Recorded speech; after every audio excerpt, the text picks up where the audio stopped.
Thanks, everybody. So I wanted to introduce our next speaker, Graham Savage, who's all the way over from the UK, from BP.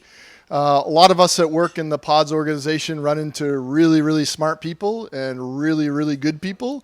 And Graham is the top of my list in both of those categories. I've had a real pleasure working with him over the last couple of years on his journey with PODS. And he has a fantastic story for you. And I can't wait for you to all hear it. So with further ado, I'll turn it over to Graham.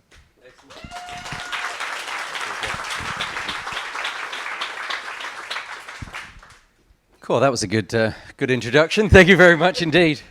So, it is a great pleasure to be here celebrating the 25th anniversary of PODS. And today I'm going to give you a quick overview of POD 7 BP Golden Build and also how we can harness the full power of the PODS data that we all hold.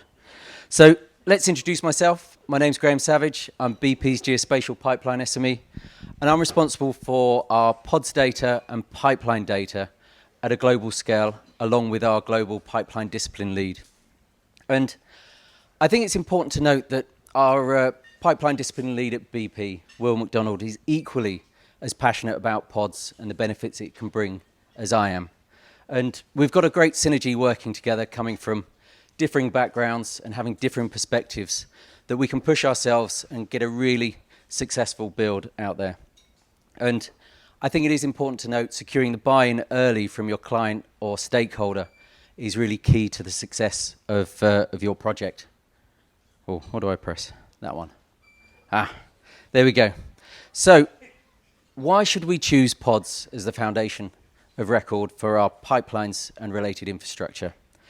Well, at BP, we've been using PODS for approximately 20 years, and 2 years ago, when we were embarking on our journey for upgrading our data model, we assessed all the data models that were out there.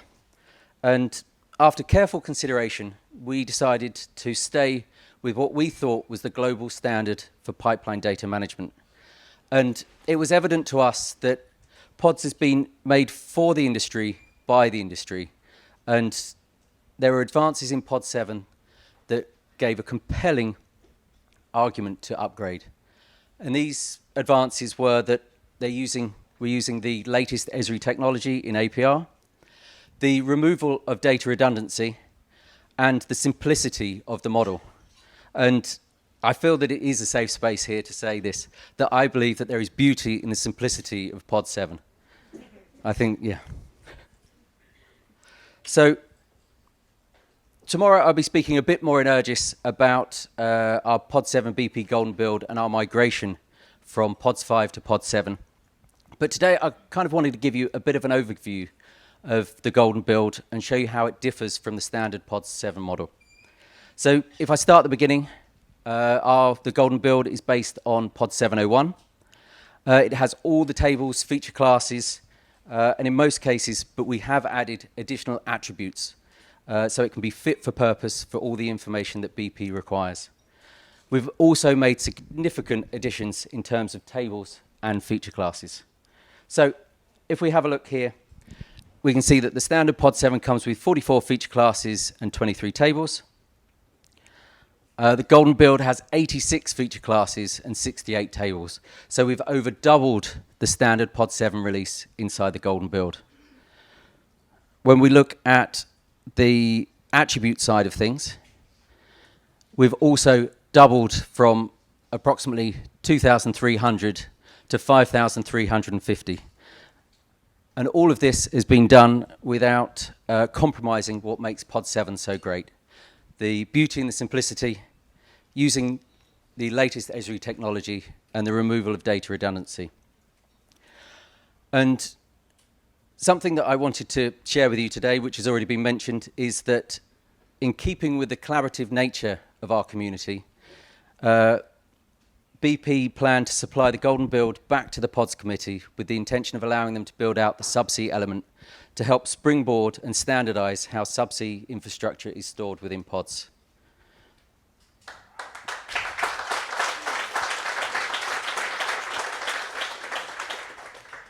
So I'm going to change tact a bit here. I'm going to move away from the model and see how we can unleash the power of PODS. So I'm confident that all of us here have a wealth of excellent data within our pipeline models. But this is all well and good, but are we really harnessing the power of this data? We can only do this if we've got ways to disseminate the data to our engineers and stakeholders that are using this information.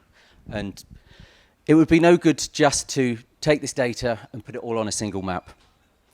We need to curate our maps so we are giving our engineers and stakeholders the correct information to fit their expertise. But we don't really have to stop just at applications, at the maps. We could create applications where we can slice and dice our data in many different ways and connect our PODS data to multiple different data sources that we've got in our organizations. And once we've done all of this, we can bring our curated applications and maps into one place and have an interconnected hub with PODS at its foundation. And at BP, this is where we produced Spirit, our subsea pipeline and riser twin. So it's been developed using out-of-the-box ESRI products, and we really pushed the boundaries of what these applications can do. It's built around dashboards. It has an experience builder wrapper. It includes Power BI tables. And it's an all out-of-the-box, no-code solution. And most importantly, it's powered by our PODS data. Sorry, I thought you already joined me there. So one of the things that we've been putting a lot of effort into over the last year is the Power BI side of Spirit. And we've got Adam Ahern, who's connecting straight into our global PODS database and creating some extremely powerful functionality. We've got our What We Operate dashboard, where we can see how many miles of pipeline we've got, what material, and what sizes. But it's not just limited to pipelines themselves. We can analyze any piece of information that's stored inside our PODS. And this powerful functionality of Power BI enables us to extensively analyze and slice our data in many different ways, delving deeper into what we've got and uncovering some valuable insights. We've also got our system hierarchy inside Power BI, where we can not only view all of the infrastructure and pipelines in a certain system, we can also connect this to other data that we store within BP. We can connect it to our risk assessments, risk management, and also our maintenance data. So we've got all in one place, an area where our engineers can get a better idea of their systems and manage them more efficiently. So importantly, we've got all of this information alongside the geographic representation of their systems. So next, I wanted to show... Welcome to a demo of BP's subsea pipeline and riser twin, or as we call it, Spirit. I'm Graham Savage, a senior data manager and BP's Geospatial pipeline SME. Spirit empowers our engineers with curated data to streamline decision-making and increase productivity. It's powered by PODS, BP's system of record for pipelines and their associated infrastructure. It's been developed in-house using low-cost enterprise tools on the OneMap platform. We start at the splash screen where our engineers can pick their region of interest. Spirit jumps them into a view where BP's pipelines and associated infrastructure are grouped by systems. Engineers can effortlessly view all critical data related to their chosen system, all with just one click of a mouse. Next, they can create an alignment sheet on the fly for any pipeline that BP operates. They can examine their sites and hardware, allowing a better understanding of what's happening on the seabed. For the first time, our engineers can view our NOJVs, highlighted here in yellow, alongside BP-operated pipelines to better understand how they might interact and where they are located. Also, this view can transport our engineers onto the seabed with the seamless integration of our inspection videos, all without leaving their desk. The tracks are color-coded by year so they can instantly pinpoint the inspection of interest.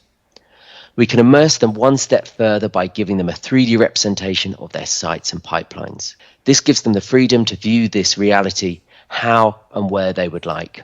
Everything I've shown today highlights how Spirit can empower our engineers to curated data at their fingertips to deliver decision making with increased efficiency and effectiveness. Okay, so that's rad.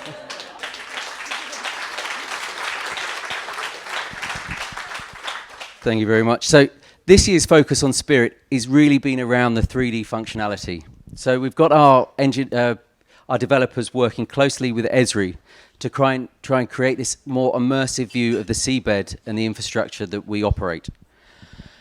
So I kind of hope this has given you a very quick overview of how BP is using our pods and the golden build that we've been creating based on PODS 7. And as I said, that tomorrow I'll be speaking in more detail about the migration from PODS 5 to PODS 7 at Urgis. So if you're there, check me out. So next, I would like to introduce Pete Veenstra, who himself knows the golden build very well. He's got 30 years of experience in the geospatial industry and has been a huge part of the PODS family over the past decades.